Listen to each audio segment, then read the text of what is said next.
ஏட்டையா அந்த பைக் எப்படிங்க? வண்டி உரங்கிட்டு ஐயாவை போய் பாரு போ.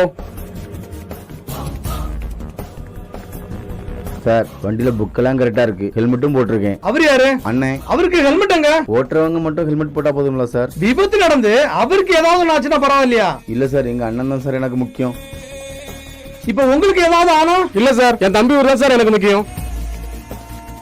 2 பேரோட உயிருமே முக்கியம். யாரா இருந்தாலும் 2 வீலர்ல போகும்போது 2 பேரும் கம்பல்சரி ஹெல்மெட் போட்டுக்கணும். Sorry sir.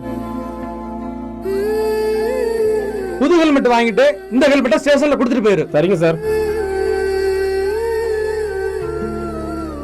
காவல்துறையின் அன்பான வணக்கங்கள். இருசக்கர வாகனத்தில் பயணம் செய்யும் இருவருமே கண்டிப்பாக தலைக்கவசம் அணிய வேண்டும். விபத்துல குடும்ப தலைவரை இழக்கிற அந்த குடும்பம் பாத்தீங்க அப்படின்னா 20 வருடம் பொருளாதாரத்துல பின்னோக்கி போயிருது.